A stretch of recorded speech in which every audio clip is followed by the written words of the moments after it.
سورۃ الضحیٰ کا اس کا جو شان نزول ہے وہ یہ ہے کہ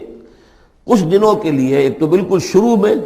جو رک گئی تھی فترت وحی، اس کے علاوہ پھر ایک موقع آیا ہے کہ کچھ عرصے کے لیے بہت دن گزر گئے حضرت جبرائیل نہیں آئے، اور آپ کے اوپر ایک شدید قسم کی جو ہے وہ پریشانی طاری ہو گئی۔ کچھ لوگوں نے بھی طعنہ دینا شروع کر دیا، کچھ عرصے سے محمد تم نے کوئی نئی وحی نہیں سنائی، کیا ہوا تمہارا شیطان کیا چلا گیا بس اب؟ کوئی ایسا بھی بتایا گیا کہ ایک دفعہ کئی راتوں تک آپ رات کو اٹھے نہیں، تو کہا وہ تمہارا شیطان تمہیں چھوڑ گیا ہے۔ کوئی ساتھ کے رہنے والی عورت جو تھی کہ رات میں نے سنی نہیں تمہاری کوئی پڑھنے کی جو تم پڑھا کرتے تھے، شاید شیطان تمہیں چھوڑ گیا ہے۔ خود آپ کو جس قدر ایک اشتیاق رہتا تھا کہ وہی آئے اور آپ کی وہ روح کو جو ہے مزید اور غذا اور تر و تازگی جو ہے وہ مسلسل ملتی رہے، اس کی وجہ سے یہاں تک آتا ہے کہ حضور فرماتے ہیں کہ اس درجے میں رنج اور غم میں تھا کہ میں سوچتا بربنائے طب بشری، اس درجے حضور کے اوپر جو ہے یہ شاخ گزر رہا تھا کہ وہی کیسے بند ہو گئی۔ اور اس میں یہ بھی تھا کہ اللہ ناراض تو نہیں ہو گیا، کیا مجھ سے کوئی خطا تو ایسی نہیں ہو گئی، یہ سبب کیا ہوا ہے؟ یہ ہے وہ کیفیت کہ جس کے اندر یہ آیتیں نازل ہو رہی ہیں۔ اور اب آپ اس کو سمجھ لیجئے کہ اس کا نفسیاتی اور انسان کی باطنی کیفیات کے ساتھ کیا تعلق ہے۔ انسان پر دو طرح کی کیفیات طاری ہوتی رہتی ہیں، جیسے میں نے پہلے ایک دفعہ آپ کو بتایا صدیق اور شہید کے درمیان جو فرق ہے بنیادی، کہ کچھ بنیادی طور پر لوگ ایکسٹروورٹس ہوتے ہیں، کچھ بنیادی طور پر انٹروورٹس ہوتے ہیں۔ ایکسٹروورٹس کھیل کود بھاگ دوڑ، لوگوں سے ملنا جلنا، گفتگو ہے، اسے دھکا دے دیا، اس سے مذاق کر لیا، اسی میں وہ خوش رہتے، بڑے مگن رہتے،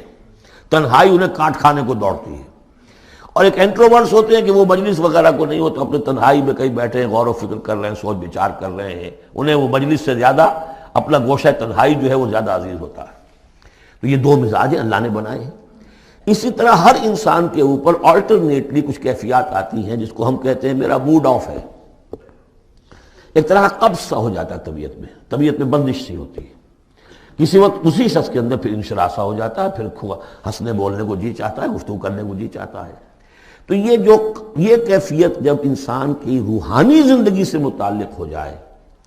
تو اس کو پھر صوفیہ نے نام دیا قبض اور بسط۔ کبھی طبیعت میں انشراح ہے، انبساط ہے، طبیعت جو ہے وہ آبادہ ہے، ہر چیز میں روشنی کا پہلو آدمی دیکھ رہا ہے، ہر چیز کے اندر آپ کو معلوم ہے ایک تاریک رخ بھی ہوتا ہے کسی معاملے کا اور روشن رخ بھی ہوتا ہے، اس وقت انسان روشن رخ کو دیکھتا ہے۔ اور ایک وقت میں آتا ہے کہ طبیعت میں بندش سی لگ گئی ہے، جیسے اندر کوئی پکڑ لیا کسی نے، اب طبیعت جو ہے وہ بھی اپنے اندر وہ انقباض محسوس کر رہی ہے، اور پھر آدمی پیسیمسٹک ہو جاتا ہے، نا امید سا ہوتا ہے، پھر اسے ہر معاملے کا تاریک پہلو زیادہ نظر آنے لگتا ہے۔ تو یہ قبض اور بسط کی کیفیات ہیں۔ جب کبھی قبض کی کیفیت ہو، قاضی ثناء اللہ پانی پتی رحمۃ اللہ علیہ نے تفسیر مظہری میں لکھا ہے کہ قبض کی کیفیت میں اس صورت کا پڑھنا تریاق ہے، جس طرح حضور صلی اللہ علیہ وسلم کے لیے گویا کہ اس وقت جو وحی کا بند ہو جانا تھا وہ گویا کہ ایک طرح کے انقباض اور قبض کی کیفیت پیدا ہوئی تھی، اس میں اب اللہ تعالیٰ فرما رہے ہیں والضحیٰ، قسم ہے دن کے دھوپ چڑھنے کے وقت کی، واللیل اذا سجا، اور قسم ہے رات کی جبکہ وہ چھا جائے یا ساکن ہو جائے، سجا کے دونوں معنی ہے سکون۔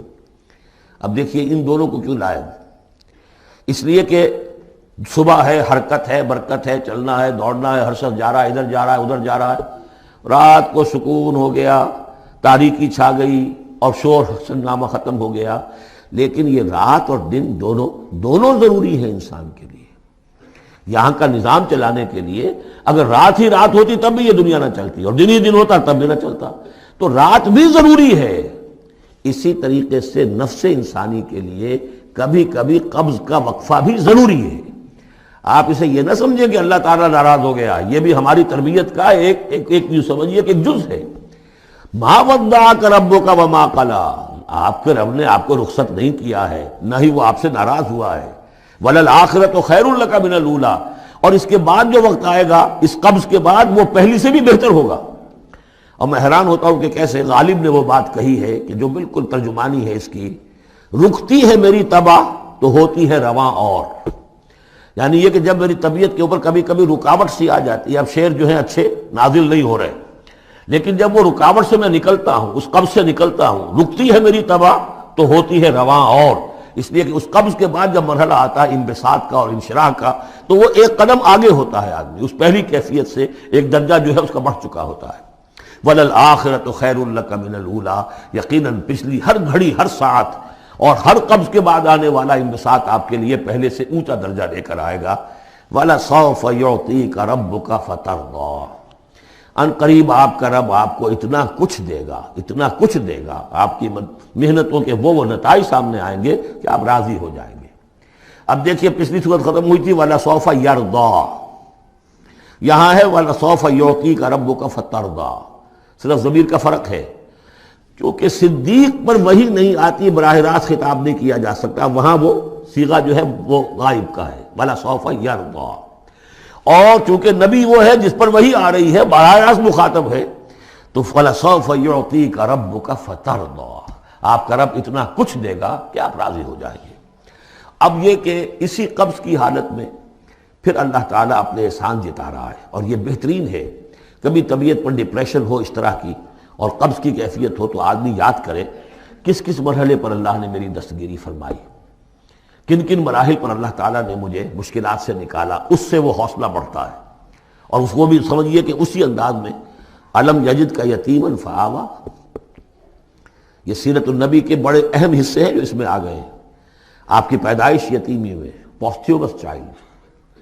باپ تو پہلے ہی فوت ہو چکا ہے، 6 سال کی عمر میں والدہ گئی، 8 سال کی عمر میں دادا گئے، اور وہ یعنی جو آپ نے دیکھا ہے ابتدائی زمانہ زندگی کا تو وہ یتیمی کا۔ علم یجد کا یتیماً فآویٰ، کیا اس نے اے محمد آپ کو نہ پایا کہ آپ یتیم تھے، پھر پناہ دی، آپ کے لیے بندوبست کیا، دادا کے دل میں جو شفقت ڈالی، پھر آپ کے تایا زبیر کے دل میں جو شفقت ڈالی۔ عبد المطلب کے بعد فوراً ابو طالب کا نام آتا ہے، حالانکہ یہ غلط ہے تاریخی اعتبار سے۔ عبد المطلب کے بعد کافی عرصے تک زبیر جو آپ کے تایا تھے وہ سرپرست تھے، پھر ان کے انتقال کے بعد ابو طالب کا معاملہ آیا، لیکن ان کو بیچ میں سے غائب کر دیا گیا ہے۔ بہرحال اللہ تعالیٰ جو بھی کسی کے دل میں ڈالتا ہے، آخر ابو طالب کے دل میں محبت ڈالی تو کس نے ڈالی؟ وہ ہم پڑھ چکے ہیں سورہ طٰہٰ میں، وَأَلْقَيْتُ عَلَيْكَ مَحَبَّةً مِّنِّي، حضرت موسیٰ علیہ السلام کی موہنی صورت کے اوپر اللہ تعالیٰ فرماتے ہیں ہم نے اپنی محبت کا پرتو ڈال دیا کہ تمہیں دیکھنے کے بعد وہ قتل کرنے کے ارادے سے باز رہ گئے، ان کے ہاتھ شل ہو گئے، ایسی موہنی صورت، اسے قتل کر لیں۔ وَأَلْقَيْتُ عَلَيْكَ مَحَبَّةً مِّنِّي وَلِتُصْنَعَ عَلَىٰ عَيْنِي، یہ ہوا ہے۔ تو فرمایا علم یجد کا یتیماً فآویٰ ووجدک ضالاً فہدیٰ، اور پھر جب آپ شعور کی پختگی کو پہنچے اور غور و فکر کا مرحلہ آیا، حقائق میں انسان کو سوچ بچار کا مرحلہ آیا، اور آپ کو دیکھا کہ آپ تلاش حقیقت میں سرگرداں ہیں تو ہدایت دی۔ وہ آگے آ جائے گا، بہت قریب پہنچ گئے ہم، اقرأ بسم ربک الذی خلق، وہ مرحلہ جب آئے گا۔ وَوَجَدَكَ عَائِلًا فَأَغْنَىٰ، اور پایا آپ کو تنگ دست تو غنی کر دیا۔ کس طرح سے راستہ پیدا کیا ہے خدیجہ الکبریٰ رضی اللہ تعالی عنہا نے، جو بھی ان کے آپ کے محاسن دیکھے کتنی گرویدہ ہوئی ہیں۔ بڑے بڑے سردار قریش کے جو ہے ان سے نکاح کے خواہش مند تھے، انہوں نے خود جو ہے اپنی لونی کے ذریعے سے پیغام دیا ہے حضور کو۔ تو یہ ساری چیزیں جو ہیں ان کی ساری دولت جو ہے وہ پوری کی پوری انہوں نے لا کر حضور کے قدموں میں ڈال دی ہے۔ وَوَجَدَكَ عَائِلًا فَأَغْنَىٰ فَأَمَّا الْيَتِيمَ فَلَا تَقْهَرْ، تو اے نبی تقاضے ان تینوں چیزوں کے کیا ہیں؟ ہم نے آپ کو یتیم پایا، پناہ دی، اب آپ بھی یتیم کے سرپرستی کیجئے، کسی یتیم کو اس کے اوپر کوئی جبر نہ ہو، سختی نہ ہو۔ وَأَمَّا السَّائِلَ فَلَا تَنْهَرْ، اور آپ جب کہ تلاش حقیقت میں سرگرداں تھے تو ہم نے آپ کو ہدایت دی، اسی طریقے سے اب آپ کو بھی کوئی شخص سائل بن کر آپ کے پاس آئے، سوال کرے، اسے جھڑکنا نہیں ہے۔ اسے جو بھی سائل دونوں طرح کے ہوتے، سوال کرنے والا کوئی علمی سوال اور سوال کرنے والا کوئی مالی دولت، مالی مدد کے لیے۔